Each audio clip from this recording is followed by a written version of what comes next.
Hello guys, welcome back to my channel, Butterfly Spirit 314. It's been a long day today, guys. I've been at work and I've been talking to dozens of people, and it's kind of the same thing I do every day, and it's just been a lot. So I'm sorry for the crazy intro. Guys, I want to welcome you to my channel, Butterfly Spirit 314. Today, guys, what I'm going to be doing is I'm going to be talking about fmla.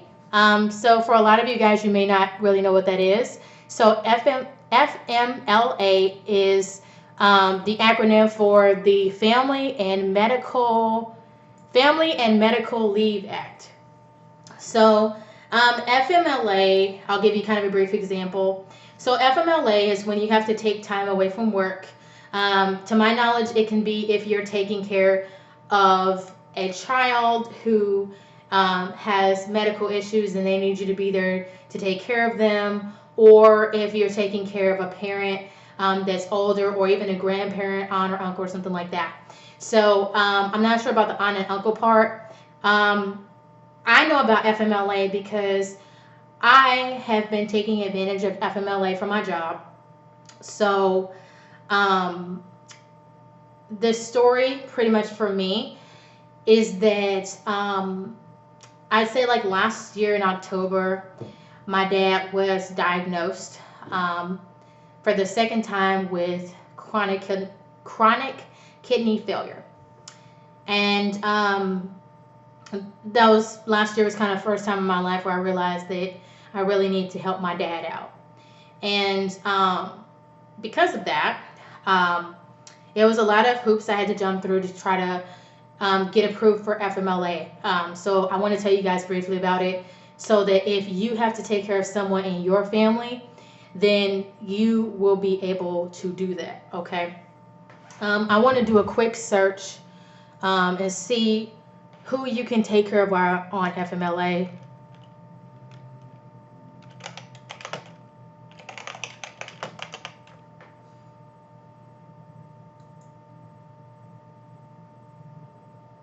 Okay, so for FMLA, I just looked up FMLA family member definition. I just looked that up because I want to give you guys a good understanding of who in your family you can take care of if you have to take care of someone with a serious health condition in your family. And then I'm going to talk about the serious health conditions. Okay, now I said my dad has chronic kidney failure. So that's really a serious disorder. Basically, my dad has kidney failure where his body cannot clean out all the blood in his body. So he needs to have a machine to do it for him. He goes to what's called a dialysis clinic. Dialysis is just the process where blood is taken out of my dad and then cleaned and then put back into him. It does make him very, very tired, and he does need, me and my siblings around. My brother, he lives in the same state I do. He drives over the road. My sister, she lives in Ohio. So, my brother and sister, whether or not, basically, they're not available to help take care of my dad. Okay, that's just like the solid thing. So I saw FMLA because I'm the only person that's really available to help take care of my dad. I don't have children, so that's the good thing, where I can focus on my, dad. I'm not saying people out there who have kids cannot benefit from FMLA, but it may be kind of a struggle because you're thinking about taking care of your kids versus, say, maybe your parent or your grandparent.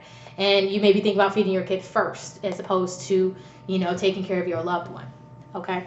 So I want to talk about the family members who are covered under FMLA, because I know that's the question you guys are probably going to ask me.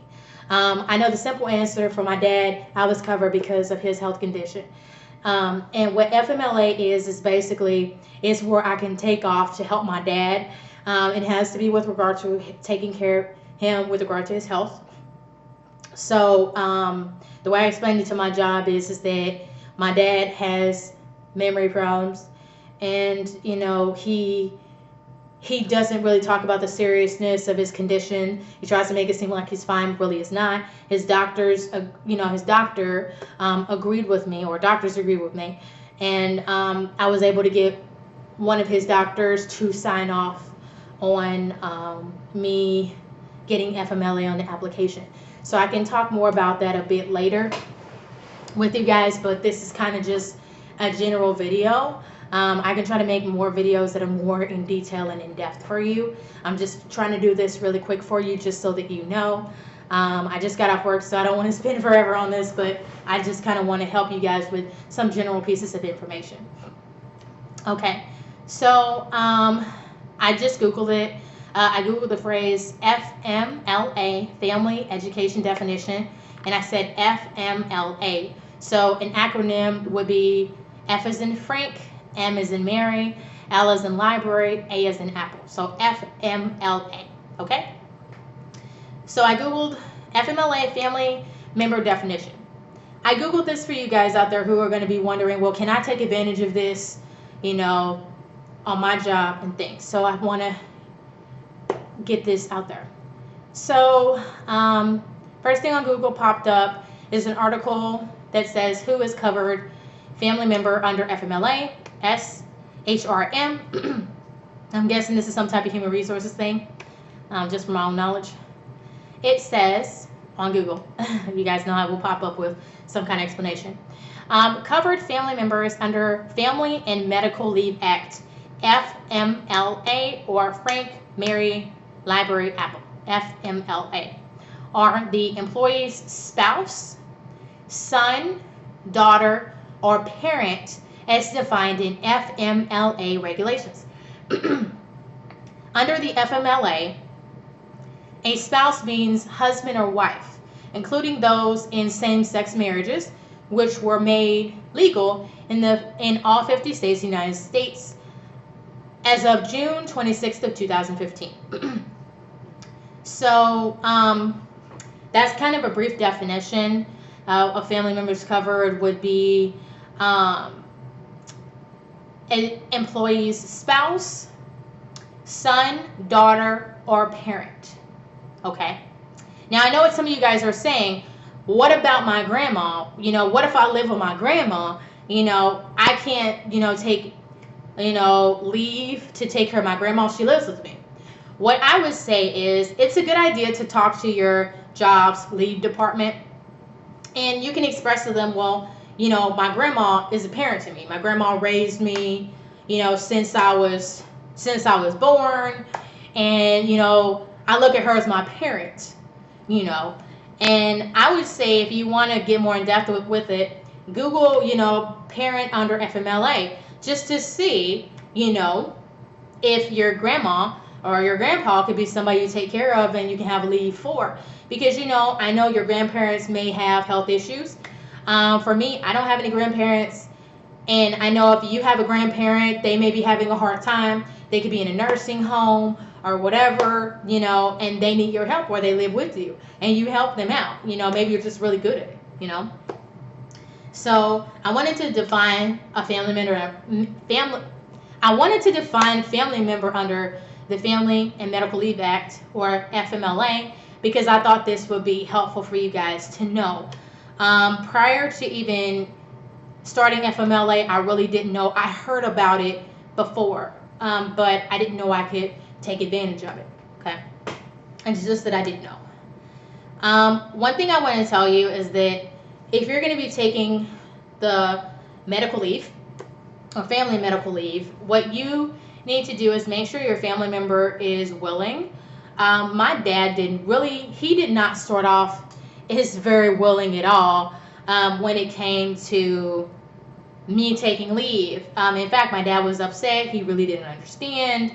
My dad feels like he's losing his independence. And this may be the same thing for, your loved one, your son, your daughter, your parent, your spouse. It could be the same thing. And I'm not just saying that your loved one has to be really old, because you can take leave for your child if your child has a serious health condition. Okay. And I want to Google the health conditions as well, where you can take medical leave. And I know that you can take medical leave, or someone that's in your family you can take medical leave because of that person, as long as they have a serious health condition. So I want to kind of Google that to see, just so that you guys can know, okay, if my family member has this, I can take leave from work and stuff like that. And you're doing it to help them. You're doing it to help them have a better quality of life. You're doing it to help them fight, because a lot of times when you have a loved one by themselves, they can get those bad thoughts. And you don't want them to get those bad thoughts, because they may be thinking about ending it, committing suicide or whatever, and we don't want that to be the case. So I want to make sure you guys know that this is a resource that is available if you need to take it. I did find out that you do have to be working at least a year in your job before you'll be able to take it. So that means I've been working over a year in my job, which is great. I'm really grateful for. So I want to see if I can find anything with regard to the serious health conditions. I'm just looking on Google here just to find out. So I'm on this, I don't even think this is really that good of a website.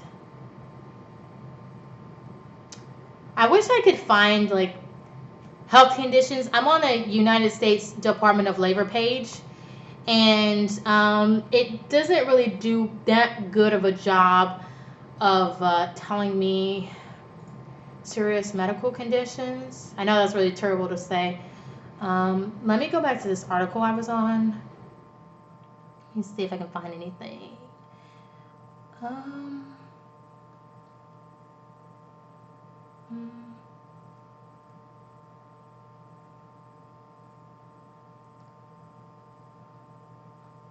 Let me Google the serious health conditions under FMLA, just so that maybe there's a list somewhere.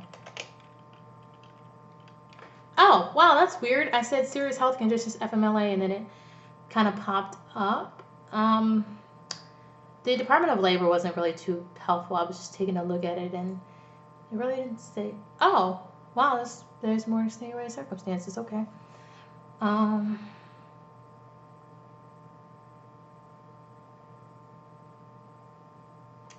I just really want something specific that says,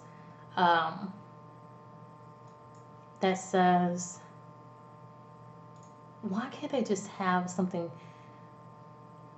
Okay, let me just read the Department of Labor serious health conditions page, and maybe that'll help. Okay, so Family and Medical Leave Act Advisor, serious health condition. For the purposes of FMLA, serious health condition means an illness, injury, impairment, or physical or mental condition that involves inpatient care or continuing treatment by a healthcare provider. Incapacity means the inability to work, attend school, or perform other regular daily activities due to a serious health condition or treatment for or recovery of a serious health condition. Treatment includes, but is not limited to, examinations to determine if a serious health condition exists, and evaluation of the condition. It does not include routine physical, eye, or dental examinations. Inpatient care means an overnight stay in the hospital, hospice, or residential medical care facility, including any period of incapacity, or any subsequent treatment in connection with such inpatient care. Continuing treatment by a healthcare provider includes several distinct definitions and can include conditions with short-term, chronic, long-term, permanent periods of incapacity. Okay, inpatient care is overnight stay. Condition causing incapacity, short-term, chronic, long-term, or permanent treatment to prevent incapacity, restorative surgery, chemotherapy, etc., pregnancy. Okay. So pregnancy is covered under this.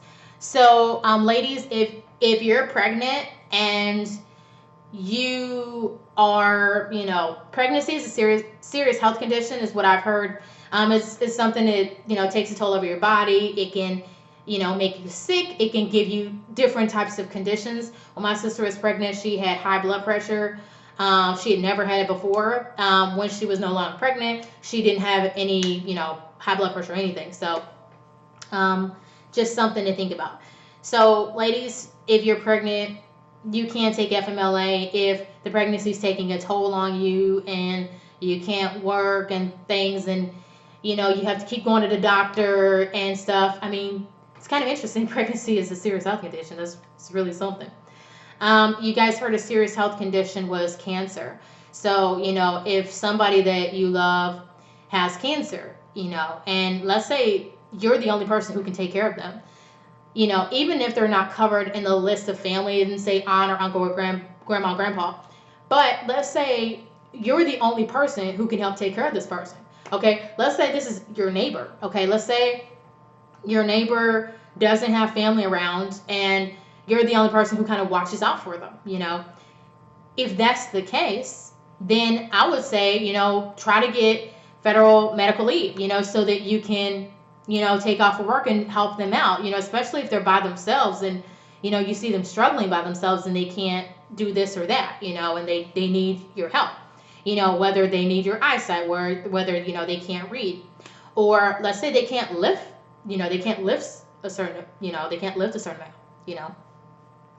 amount, let's say you help them clean up around the house, let's say you wash the dishes, you cook food, if they need that kind of help, if you need to talk to the bill companies or doctors or whatever, and you're there to help, I will try to get FMLA. I know your neighbor may not be covered as family, but if you're that person's only person and you go to the doctor with them and stuff like that, and you're keeping up on their condition, you're helping them, then that is awesome. That's awesome. I try to get FMLA if that's the case. If someone in your family, is depending on you, you're the only person that can help them, then my suggestion is for you to try to get FMLA. It's kind of easier if they're in your immediate family, or you're married to the person. It's a little bit easier if it's your kid, parent, you can still get FMLA with parent. I can tell you from my own experience. But, in this video, my goal is really just to educate you guys about, the Family and Medical Leave Act and stuff, just so that you know, okay? So I answered the questions about what's a serious health condition and who would be defined as a family member under FMLA. So that's the two major things I kind of wanted to talk about and skirt away. So I was telling you guys that I'm on FMLA because with my dad's chronic kidney failure, and you guys noticed the term chronic in the article I was reading. So if somebody has a chronic condition, you can try to help them under FMLA. My suggestion is that if somebody in your family is going to take FMLA, let it only be one person to help out. The reason why I say that is because if it's more than one person, it can get kind of complicated. So let's say it's 2 or 3 of you guys. If that's the case, and let's say all of you guys need to be helping your loved one around the clock, you guys may not be helping out at the same amount of time. You guys may be taking up, you may be helping your loved one in shifts. So let's say it's 3 of you guys. So it's 3 of you. Let's say one of you, let's say one of you works in the afternoons. So in the mornings, you can help your loved one, take care of different affairs, wash their laundry, cook food, clean up their house, help them with bills, pick up their medicine, stuff like that. Okay, so that works for the morning person. Okay, it works for the afternoon person to help loved one in the morning. Okay, what about the second person? Let's say the second person, let's say they work in the morning, but they're available in the afternoon. So that person can have FMLA. In theory, they can have it in the afternoon, so they can help out there. Okay. Let's see. Afternoon person can help in the morning. And I'm losing track. So the afternoon person can help out in the morning. Morning person can help in the afternoon. Okay. And let's say the third person, let's say they they can help out at nighttime. So let's say they work between morning and afternoon. Okay. So that means they can help their loved one out at nighttime. Okay. So that makes sense if everybody's kind of helping out. I suggest if you have 3 people, kind of explain it to your employer like that. Hey, I'm taking FMLA to try to help them out at this time because the other 2 people who come in to help, you know, they can't help out and stuff. And, my loved one has this treatment that I have to help with, whatever. Okay. I wanted to kind of get myself on YouTube talking about the topic. I'm not a doctor or lawyer or anything like that. I'm not an employer either, but I wanted to talk to you guys about it because it's important to have a regular person talking about this stuff because you would think nobody takes advantage of this, based off of what I saw on YouTube. So you would think nobody takes it. I'm taking FMLA. I take it on, some days. I've used FMLA to try to help me with, getting my paperwork filled out. So the first thing I asked the girl in the leave office, I was like, well, what if it takes me days to get this paperwork complete? She was like, well, that's okay. I said, okay. So I took the amount of time needed, not over the, I didn't take a whole window of time, like a month or whatever. No, I took different days off from work to try to help get the paperwork finished. And my advice is to start early with the FMLA paperwork because it can take a while, especially in COVID. It can really take a lot of time. So the earlier you start, the better, okay? And, the more time you are pounding the pavement and getting the information, working on getting the information complete, the better it is. You don't want to wait till the last minute. I had a deadline that I had to meet. I started off in November of last year, and this is January. And my application wasn't finished and completed by a doctor until I think it was December 29th. So when it was finished and it was approved, so I finally was able to validate those days that I took off for the paperwork. And I tell you, take the days that you need to. You're going to be talking to a lot of people if your loved one has a health condition. Your loved one's doctors may not even know who you are. They may not even know your relation or any of that stuff. They won't know any of that, So, it's a good idea to try to talk to somebody who has, one of the doctors that has your loved one's, all your loved one's doctor's information. It may be one doctor, but your loved one may have 5 or 6 doctors, and it may take time just to get to that person who's going to complete the information and have it say what you want it to say, okay?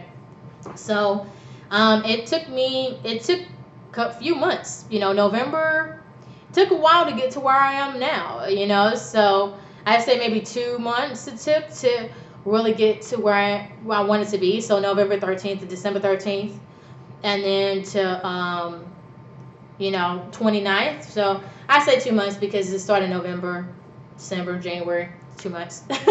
So I kind of estimated there. But the earlier you start, the better it's going to be for you. Don't wait till the last minute. Start as early as you can. Try to, find out the names of the doctors. If you have to, Google, their numbers, call them. With doctors, especially during COVID, it's really hard to reach them. So, any opportunity you can take to take the day off and try to get something accomplished, whereas you're introducing yourself, talking to them, that's the better thing. It's tough when you start off and your loved one, they're not forthcoming and you have to go to a doctor, The good thing is if they're visiting a healthcare facility, like my dad's in dialysis, that kind of started off seeming like it's easy. And it can be straightforward and easy in some circumstances, but not in every, single one. Actually, it was a lot of confusion because I was talking to so many people and stuff. And, I'm going to tell you, when you take the first few days of FMLA,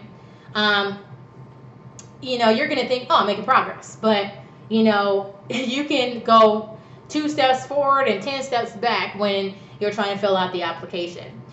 So, definitely keep pushing yourself forward. Do your best. Pace yourself. I would say it's really hard when your loved one is sick and you're trying to do everything for them and they don't understand and you're just trying to do the best for them. Keep trying, Try to see if you can get a doctor or nurse to, have your loved one to sign off on the application. That's a little bit easier. Instead of you trying to talk to them and your parent doesn't understand, or your son or daughter doesn't understand. It's easier if they're a kid, but if they're adults, it's kind of hard. Or your spouse, it's really hard too. So that's really something to consider and be aware of, so that you know. Um, I would say you're going to talk to a lot of people. Make sure you have like a notebook with information for people you've been in contact with. Even if it's the smallest, you may forget somebody's name and you don't want to forget because you may have to talk to that person. I suggest introducing yourself. I know it's hard during COVID, but go with your loved one to a doctor's appointment so that that doctor knows who you are, so that it won't be a mystery as to who you are. The worst thing is when you have a parent and they're in a relationship with someone who's not, who they're not married to, is not your, that's not your mom or dad. That's kind of the worst thing because with my dad had a girlfriend, and he's had this girlfriend for a long time, and a lot of people are kind of confused about, well, how is it that your dad had a girlfriend, but your mom and your dad were married? Well, they had their separation. They didn't have a divorce, but they had a separation, and they were married and separated. So my dad got a girlfriend. My mom didn't get a boyfriend. She tried and it didn't work with them. My mom wasn't pretty. She was beautiful. So it's just, the inconvenience when let's say your dad or your mom has a boyfriend or girlfriend and they're not part of the family. That makes it really hard if the doctor's been seeing that person that they're with, but that person is not married and they're not your mom or your dad. You know what I mean? So it's really difficult. So I'd say the earlier you can kind of come in and try to introduce yourself, the better it's going to be. My dad was going to doctor's appointments with his girlfriend, and in terms of going with his girlfriend, the doctors just got used to seeing his girlfriend. Now the doctors are going to be seeing, me because I'm his, my dad's daughter. So they're going to be seeing me and, taking me more seriously, and this is why I say, it's okay to start out and your parent doesn't, hasn't introduced you to their doctors. Sometimes they're trying to protect you. They don't want you to have, worry about them or feel sick because of something you saw with respect to their health. So, I say take it easy. Don't let your job pressure you from taking the days off that you need. Don't let that be the case, okay? If you have a manager and they just don't understand you for whatever reason, and you have to take FMLA to take off, go ahead and take off. If it's deep down in your heart and you really care for your loved one and you need to get this done, take the days and stuff. I'd say make sure you're still making money so you can support your expenses. That's why it's really good to have a significant other. A lot of you might have one and stuff that can help you. But, make sure you're still making a good check so that you can take care of things in your household. That's really something that you want to do. Okay? I'm not going to say it's easy with FMLA. It's not really easy, especially with your loved one, because you get really worried and really scared and stuff like that. It depresses you and things. So, and I didn't bring up, my dad's girlfriend just to be mean or rude. I'm just saying that if you're a parent, let's say if it's your mom and she has a boyfriend, and your mom, has a serious health condition, and they have like a boy, your mom's with a boyfriend. It's not very easy to get a understanding about their health because that person's there, and especially if that person doesn't care really if it at all about them, it's not really the best thing for them to be around. I think a really good thing that your loved one can do, like my dad did, is my dad just broke it off with his girlfriend and, just focus on his health. That's what you want. You don't want your loved one to be stressed out if they're in treatment because you don't want them to die over stress. So, the more comfortable you can make your loved one, the better. All right. So thank you guys for watching. I really appreciate you. If you have any questions or comments, definitely leave them below. One thing I do want to say is if you're filling out an FMLA document, specifically from your job, You do want to get that filled out. Don't use a generic one or anything like that. A medical professional, they would have to fill it out. I mean, you can get the description from your job, but it does have to be a medical doctor, somebody that's licensed in the office to fill it out specifically for your loved one. So I just wanted to let you guys know. Thank you guys so much for watching. I really appreciate you guys. And if you want to, see me next video. Thank you.